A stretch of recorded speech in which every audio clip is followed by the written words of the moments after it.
ইরানে বিস্ফোরণ না হওয়া গোলাবারুদ সরাতে গিয়ে এক ভয়াবহ বিস্ফোরণ ঘটেছে। আর এই দুর্ঘটনায় নিহত হয়েছেন দেশটির আইআরজিসির 14 জন সদস্য।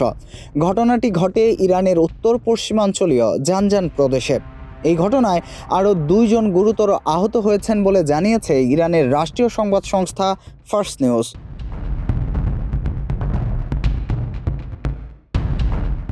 কাতার ভিত্তিক সংবাদ মাধ্যম আল জাজিরার প্রতিবেদনে এসব কথা বলা হয়। ফার্স্ট নিউজের প্রতিবেদনে বলা হয়, আইআরজিসির একটি বিশেষায়িত ইউনিট এই এলাকায় অবিস্ফোরিত গোলাবারুদ ও যুদ্ধাস্ত্র শনাক্ত ও তা নিষ্ক্রিয় করার কাজ করছিল।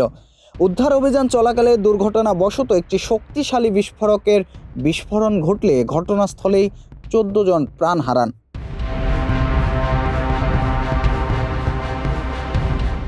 কর্তৃপক্ষ জানিয়েছে, ওই এলাকায় বিপুল পরিমাণ অবিস্ফোরিত যুদ্ধাস্ত্র রয়ে যাওয়ায় প্রায় 1200 হেক্টর কৃষিজমি ব্যবহারের অনুপযোগী ও ঝুঁকিপূর্ণ হয়ে পড়ছিল। সাধারণ মানুষের নিরাপদ নিশ্চিত করতে এবং কৃষিজমি পুনরায় চালু করার লক্ষ্যেই আইআরজিসি এই বিশেষ অভিযান পরিচালনা করছিল। আহতদের উদ্ধার করে নিকটস্থ হাসপাতালে ভর্তি করা হয়েছে এবং তাদের অবস্থা আশঙ্কাজনক বলে জানা গেছে।